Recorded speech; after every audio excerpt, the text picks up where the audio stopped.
What's up, you guys? It's your boy Gary Tyler, and this is If You Know, You Know, and I'm here with pro athlete, former pro athlete, businessman, creative director, a man of many hats, Ron. What's up, man? How are you? What's up, man? Thanks for having me, bro. No problem, man. So let's get straight to it. Straight to it.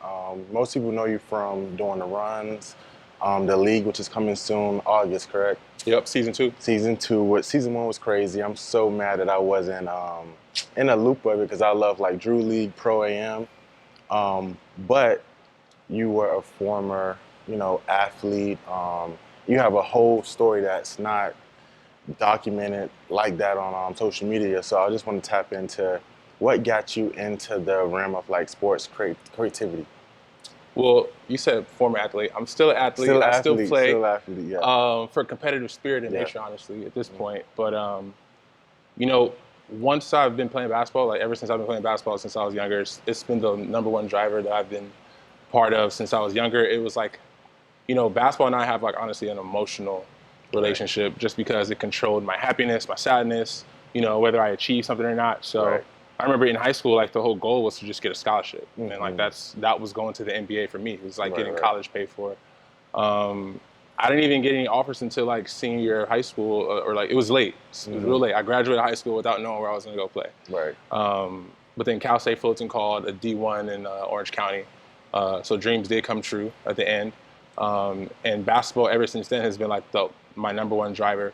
I went to 4 colleges in 5 years. A lot of people don't know that, but like a lot of people who know me know that I was kind of like, I feel like I almost like created that new trend of like kids who entered like the transfer portal every summer and kind of like treated like free agency. Yeah. And so I went to 4 different colleges in 5 years. Within that, I was still able to get an agent to represent me. And then with that being said, I was able to work out with the Bulls and the Bucks, and I had like, my trial and error here in the States. But fortunately and gratefully and thankfully, I was able to like, get a contract to go play overseas. And that was honestly the ultimate goal, was just to get a paycheck from playing the sport I love. And, it's the thing that got me through life, whether it was like, happy, sad. But all that being said, I've always had a bunch of interest, whether it's business, fashion, cannabis, and fast forward to what I'm doing now, it's been crazy to see how like basketball can be like the vehicle to all of that stuff. And it's so crazy. You're in your 20s, so it's like that era of like hoop mixtapes. That was Grew up on that heavy. Grew up on that. It's just crazy to see how much of a mission, or like the long game of like basketball, like going to JUCO, then going to D1, D2. It's like it's a huge journey to even go pro. So for you to even play overseas was super crazy. How was that experience playing overseas? Honestly, it was one of the most humbling, like most beautiful experiences that I've ever had, just because living in another country is all fun and games until you actually have to live in another country. Yeah. But that mindset I had, staying resilient throughout college, whether I was bouncing from school to school, but that same mindset that kept me stable to continue pursuing was the mindset I pretty much had to tap into while I was overseas. Because like, there's a language barrier, everyone doesn't speak English. I'm the only American on the team. So there were like a lot of high expectations, but like, I feel like that got me ready for the professional world, because at the end of the day, business is business. It's actually funny. I had no pressure when I was overseas until my first game. That's when I heard the stat line they expected from me. They said, it was insane. So like, that's when I actually felt the pressure of being a pro athlete. It's all fun and games. I noticed that all the plays I practiced were were written up for me. But I remember, I'm never gonna forget, before tip off, like my coach looks at me, he's like, 20 puntos. I'm like, huh? He said minimum. I'm like, oh snaps! Like he needs me to get off right now. Yeah. And so that was sick, being able to just like get my first assignment done, which was to score at least 20 and get the W. Because over there, it's really that's exactly what they need. It's not 20 for a personal highlight. It's because it's going to put our team in the best advantage to win. So it was cool, being able to tap into my skills on a business project, because that's like what it was. That's dope as fuck. Is the regulations the same as like the NBA? Because I know it's the 10-foot, but the ball is different, I think. Yeah, it's the same regulations, 10-foot. Hoop. The ball is a little different. We play with the European ball. So it's like that molten that you see that's like orange and white.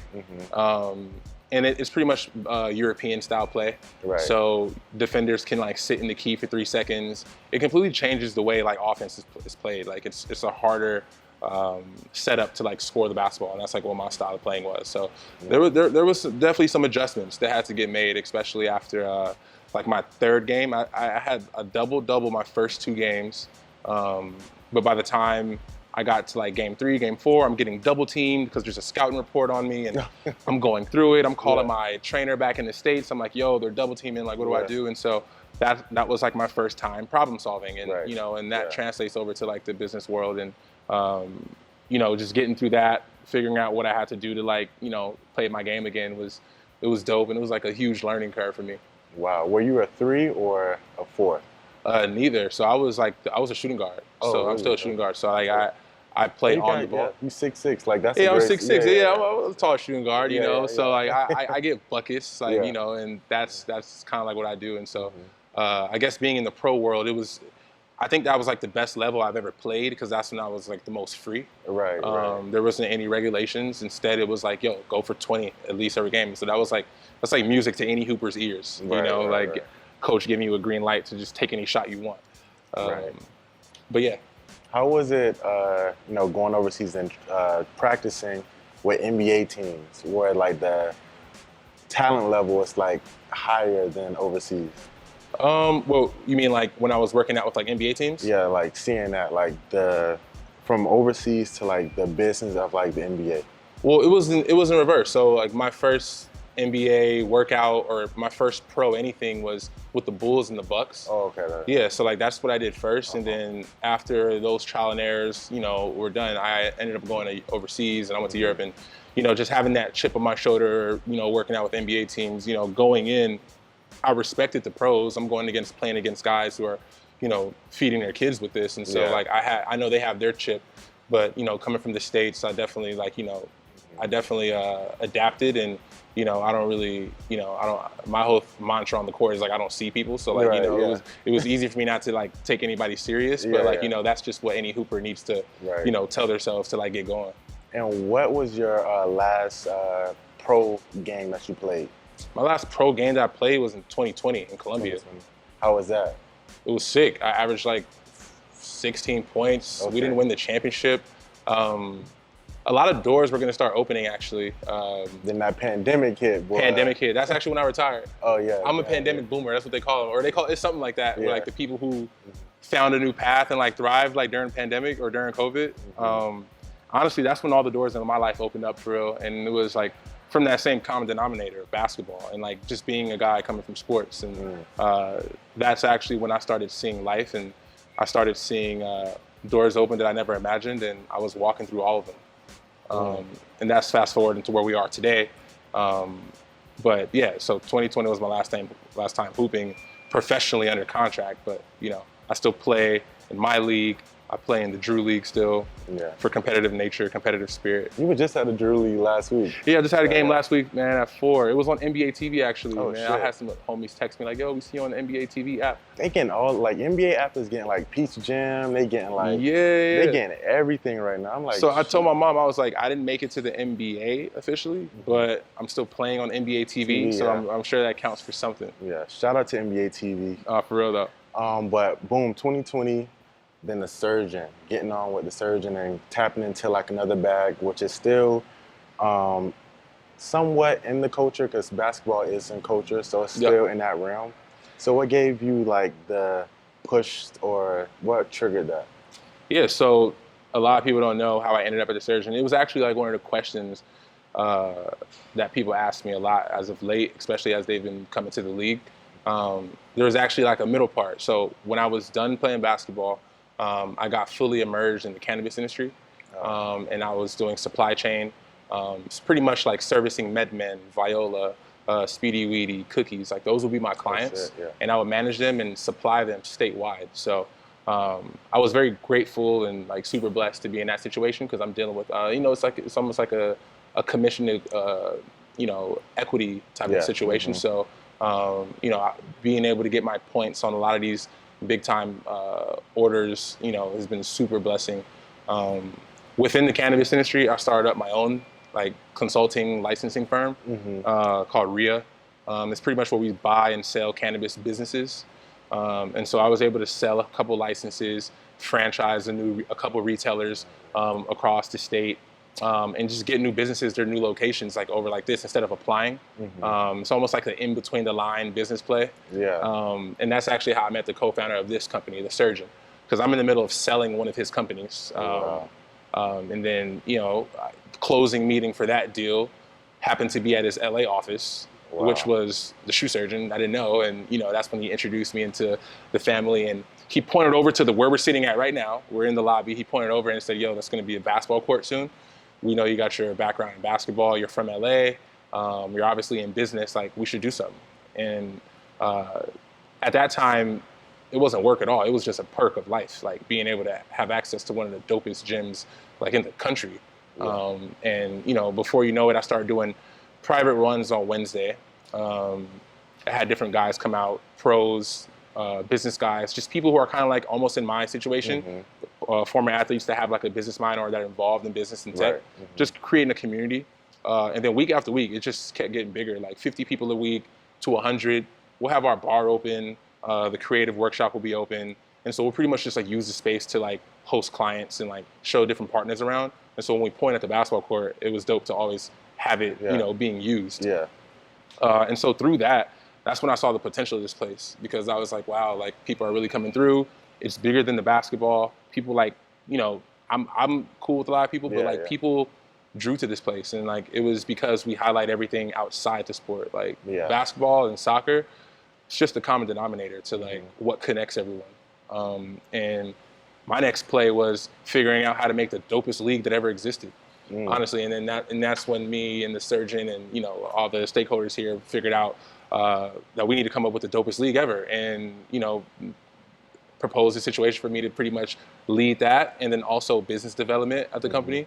So being able to scale all the platforms here, along with building my own platform, and that's what that is on the scoreboard. The league, season 1 was a proof of concept, but it was pretty much a league where each team is a musician, creative, or cannabis company. And then we empower them, almost similar to the Drew League. Mixture of the Crew League a little bit, just because we get the talent to get a team, and like the Soho House, honestly, like exclusive vibes. And yeah, season 1 was phenomenal. You know, there isn't a brand or company I haven't been able to meet in that process. And it's, you know, that was like the proof of concept base. And, you know, now it's a TV show. Season 2 is going to be starting in August. Highly anticipated. There's going to be a lot of fun collaborations with that. Working with Kappa, they're helping me design soccer uniforms. Then they do like they did the basketball jerseys too. No, so we designed the basketball uniforms. Well, I designed the basketball uniforms. Same thing, right? Same thing. There's an I in win, right? All right, so we got that done through our manufacturer. And then we had different brands step in and collaborate for other pieces that we needed, like the merch for this season is going to be sponsored. We're doing a partnership with Home Fem. They're a luxury streetwear brand. Kappa is going to help us do the soccer uniforms, and then we're also going to re-release the vintage Kappa Italy jerseys. Those are going to be super sick. Working with Namias, they're a high fashion. Runway fashion brand. They do their shows in Paris. These are the shoes I'm wearing them. It's the hat. If you guys ever see Namias, this is, you know, shout out to Donnie. Coming up together with this really sick capsule for the warm-ups for this season, inspired by his last show in Paris. Y'all got, when we talked privately, you were saying y'all got walkthroughs, stats, and which is really legit, because I looked on the website. It does have like standings. It has like PTS, field goal percentage, all types of shit. I'm like, what the hell is this? So my idea with that was to troll a professional basketball league. And all the guys that play here, the players, I wanted to give them a professional experience. Meaning, we're going to capture what you're wearing before the game. We have a hallway. We're going to check it out after this. And I feel like ever since we gave players a platform to dress and get posted about their outfits, you know, it just changed the complete, it changed the energy for like how players are showing up to their games. Because we'll post top 10 picks every week. Shout out to League Fit. Shout out to League Fit. Shout out to Pro Trending. Yeah. You know, and we're like the new tunnel in town that they'll capture because that's the energy we created here. And then Genius Sports is actually a software that's backed. They back the FIBA, they back the NBA, and they also back NCAA. And it's the same software that they use to track all their stats, player performances, player efficiencies.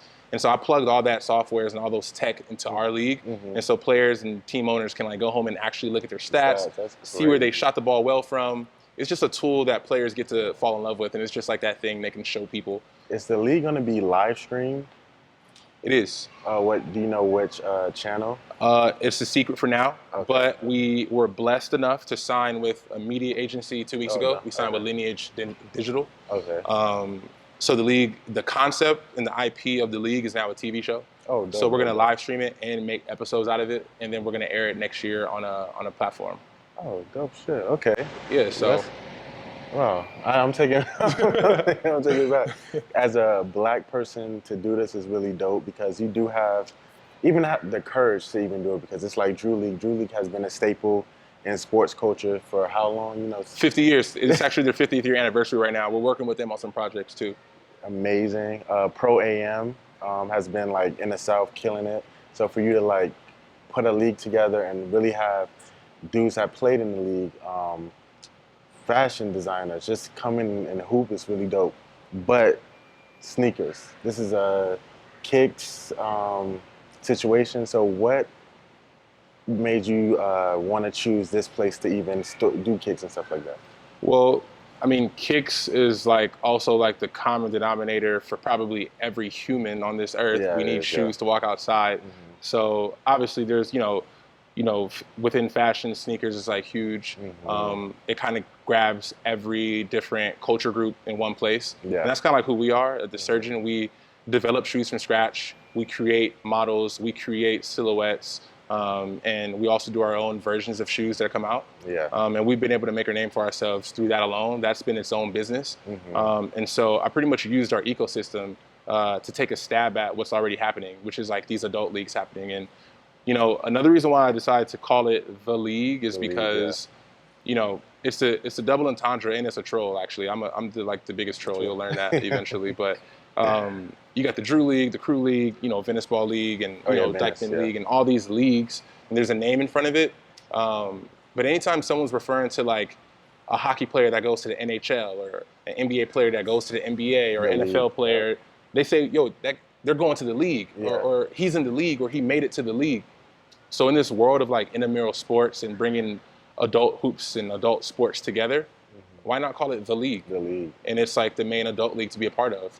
Why? Because like your favorite musician probably has a team, your favorite clothing brand probably has a team, your favorite shoe store probably has a team. Your favorite cannabis store might have a team. And so it's like we're grabbing everybody by the culture, and you know, we want everybody to be a part of it, not because who dunked on who, but because who's participating. Who would win if we were split up between the West Coast and the East Coast, like Dykeman, all of that, and with Drew League? Who do you think would? West Coast. You think why? West Coast. You think West Coast have better hoopers than East Coast people? I think we just naturally breed them. I'm not being biased. I'm from LA, born and raised, but we recently just had like a showdown of pro-ams at the Drew League. So there was the Drew League, there was the ATL League, Dykeman, Rucker, all these leagues, Philly. And then, you know, Drew League took the title. You know, we won by like 30 points. And so like, it's already like in the air now. These are stats. These are, it's like official. But yeah, I'm definitely going with the West Coast for sure. What is your favorite NBA player that played in the Drew League? Mine's DeMar DeRozan. It's weird. See, I never really had a favorite NBA player. Because you're different. You played, like all these guys. Well, okay, I'm going to say Kevin Durant and Paul George were like the two guys that I was idolizing in middle school. But then like fast forward to like my summers in LA and college, I was able to play with them and train with them. So those became like somewhat of a big bro, like on the court at least. I don't know them on a personal level, but I remember KD or KG or Paul George like grabbing me, like, you know, giving me like little advice on, you know, what to do or how to cut. And so like, it was just crazy looking up. And that's actually the same reason why I never had a favorite NBA team, you know, because I would just want to play for one. I always wanted to play for one, never really had a favorite. But to answer your question, probably, I don't know, I'll go with Paul George. Paul George. And how did, because Kobe Bryant used to play in the Drew League. Well, he played one time. I guess I got to say Yeah. Kobe too, because Kobe's my guy too. Yeah. Like, Yeah, he did. Yeah. How did his experience, like being from LA, Kobe Bryant was like everything. Being from Miami, D Wade was like the staple of Miami. How was his like death and like the culture here in LA? Because I was in Miami when it happened. yeah, I remember where I was at too. I was on my way back from San Diego. We just had a practice. I was working out with some guys. We went out to San Diego to play in this professional, like semi-pro thing, and it was like something that just popped up. Cause I didn't have any service on my phone on the way back, and then the one person that did have service said, "Yo, Kobe died," and I was like, "There's no way. Yes. Like this isn't real. It's Kobe." Yeah. You know. And so I remember having an emotional breakdown, honestly, and like I'm pretty like stern, and I don't really, it's hard to show my emotions, especially like sadness. Yeah. But I remember genuinely just like being down, and it felt super weird. And there's certain shots or movements I'll do on the court and naturally think of Kobe, and so like I think of it like almost every time I play basketball. So yeah, I remember that was a huge tragedy for the city. Kobe obviously is a hero for the city. He's only played for one NBA team in LA, so we just felt like we lost a huge hero. Like it didn't feel real, honestly. Still doesn't. R.I.P. Kobe. He's one of the untouchables. There's certain people that you think will never pass away, no matter what age, time. Yeah. Kobe was one of those people. It just didn't seem right. I guess now that it's him, that's like now that he's gone, I guess we can't really change the past or anything. But I do remember him always saying that he wanted to be immortalized, and that's pretty much just being remembered forever, like even if you're here or not. And so. Usually people who are immortalized usually go earlier. They don't stick around. But his legacy is going to be here, living with us forever. I think Nike is going to start releasing his shoes again. So he used to cover 2K, the new 2K. He's a cover. Yeah. Again. See stuff like that. Yeah. Like he's not going anywhere. Yeah. I'm telling my kids that was the greatest player to ever live. Despite Michael Jordan. But isn't it crazy to think like our kids will never even see Kobe or hear Kobe ever? Like that's crazy. So. He's gonna be like like a mythological creature to our kids at this point. Yeah. But man, Kobe passing was a big one for the city. I remember that. Even Nip too. Man, another one. But moving forward, August is approaching. It's time for season 2. What? Because I saw the list. Cool Kicks, I think it's gonna be on there. What's another? There's Nemeas Fashion Company, Viola, Al Harrington, his cannabis company. Urban Necessities, #1 sneaker store in the world. We got Cookies. We got Primitive Skate. And the rest you just gotta stay tuned. Stay tuned. There's 32 teams total, because we do soccer too. Oh yeah, that is in true. here. Oh, that's yeah. So like all you do is set up goals, and you got futsal. Because futsal, you just need a dimension of a basketball court. Wow. Do y'all do like the same like stats? Because I'm not really like familiar with. Yeah. On that same link on their website, we follow all the stats on there. All the players are on there. Keep up on goals. It's like the model that allows people to like actually follow up with the league. And by the way, so funny story. I played on my own team last year. I didn't play with the Surgeon team. Oh shit! It was like the biggest like inside joke of the entire league. It was like that I wasn't playing for the Surgeon. You was playing with the cannabis. I was playing with the cannabis team because I was already friends with the company before I was on like formally, and so I just left my team in, and I decided to just run with Pacific at the time, but our team didn't do that well. Like we barely made playoffs, and I remember making playoffs. Like I think everyone knew I made the league, but then like people just thought I rigged it. Right. Because me and Kill the Hype is that upside down LA hat. They're in the league too. Shout out to them. Shout out to Vic. But they had the same exact record as we did. We were like 5-7 or some shit like that. 5-7. And they were like, yo, let's do a playing game for the tournament, for the playoffs. Oh, yeah. No, we don't. Oh, okay. This is Genius Sports we have that's backing us. Okay. I'm like, they're tracking spreads. So let's go check that spread. Right. Whoever lost by more points gets cut. And so shout out to Genius Sports again. I was able to like go to that model and say, hey, look, this is the spread. You guys going to lose getting blown out, and y'all losses. We only lose by 2. Like we get to go. And that's what the record. Same record, but the system had us on top of them. Okay. Yeah. And I needed that type of system, because if not, like this becomes like a IG scorekeeping thing, and then now it's gonna, the tech definitely had a lot of conversations that I didn't want to have. So wait, what's the bracket? Like, because NBA is 82 games. So what's the games with the league? Yeah, so another reason why we're a little different, out of all the Pro-Am leagues that are out, we're the longest duration. So last shit. season we were 3 months. This season we're going to be 4 months. The only thing that's that long is like certain pro seasons overseas in Europe, and I think high school is like 5 months or something like that. But we're a 4 month season. You get a game every week, so that's a 15-week regular season with a game a week, and then out of 16 teams, only half go to playoffs. Damn. Yeah, it's cutthroat. So what's the playoff bracket? Because it's 7 games in the NBA playoffs. What's your So because we like to condense it and we want to give it more excitement. We decided to do single game elimination. Oh, that's crazy. Yeah, it's really intense. It's almost like the NCAA tournament where you lose, you go home. Yeah. That's why I believe I was the 8th seed in my own league, but I really feel like I could have won it all because all I had to do was just like beat these guys once. But but yeah, it gets really intense too, because like when there's like 3 more weeks of season left, everyone just pulls out that app and just sees what the standings are, because only top 8 goes. So it gets really crazy. And then once we start off, it's just, Monday will be quarters, Wednesday will be semis, and then Saturday is the whole event, championship weekend. So explain like the atmosphere. It's just me and you right now, but the heat of it when it's like October, when it's like the last month. Yeah. Is there a DJ? Is it like bottles? It's like, what's the so like aesthetic of it? The league alone is like an ongoing event for 4 months, 4 days a week. Okay. So Monday and Tuesday nights, you have soccer games from 6, 7, 8, and 9 p.m. And you're looking at anywhere from 200 to 300 people a night here.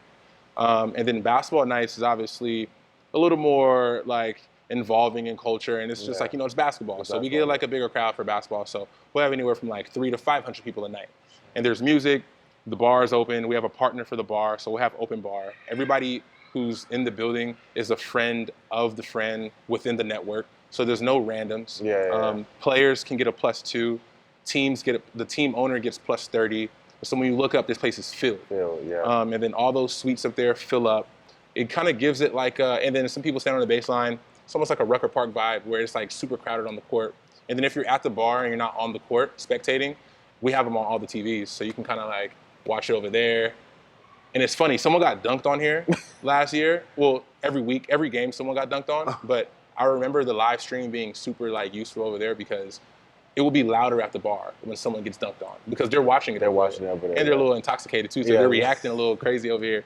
So, the whiskey. We didn't even talk about like the partnerships. Yeah, so last year we partnered with LVMH. They have a brand called Glenmorangie. It's a high-end whiskey, like $200 a bottle, MSRP. We sell like the world's expensive sneakers. So I guess they understood that we can figure out how to get to consumer. And so we put on campaigns around them. And we used to do like really sick private corporate events here. And then they were our sponsor for the league as well. So on league nights, everyone got to learn about Glenmorangie, and they also got a chance to enjoy open bar. Oh shit! And what about even Bentley? I saw like the collaboration with Bentley. Yeah. So again, Surgeon, we started off manufacturing shoes, developing shoes for different companies at a high level too. So we have these relationships with a lot of these companies that we work with. And then within that process, we started kind of like, designing clothes, designing cars. Soon we'll do planes and, just about anything, especially like spaces too. We're working with Amiri right now, helping him design his new studio in downtown LA. So, it all started with shoes, and, we're calling shoes art. And so art transfers to like any other object that you can customize. And so through that, we got blessed with the opportunity to work with Bentley. We designed a car. We unveiled it at Art Basel last year. Oh, dope. And we also designed 3 pairs of Adidas Forum to go with the car. And that was pretty sick. A lot of people got a chance to see, what our repertoire was really about, because they were like, wait, you guys are designing cars now? And it's like... It's so unorthodox. It's like shoes, whiskey, cars. That's like the most... Well... I mean, it kind of goes hand in hand. It's culture, it's culturally related, but then like it speaks to our mantra at least, which is never stop creating. That is true, whether it's a shoe, whether it's a car, whether it's a plane, whether it's a league, whether it's, the shirt I'm wearing, we just never stop creating. And within that, we're able to inspire others and like, pretty much just set the tone of like what it means to like be creative. And really just transferring that over to business and making sure that, we're putting the right deals together to help, allocate funds towards our time and in our capacity. Because it's a business. It's Yeah. like entertainment, but it's like a business. At the end of the day, we got to pay for the lights to be The on. lights, yeah, that You is know, true. and so we're very happy, and the business is still growing, but with the models that we've been able to sustain here, it's been able to, we've been able to grow. Right. There's 4 different. Well, we're a collective of businesses.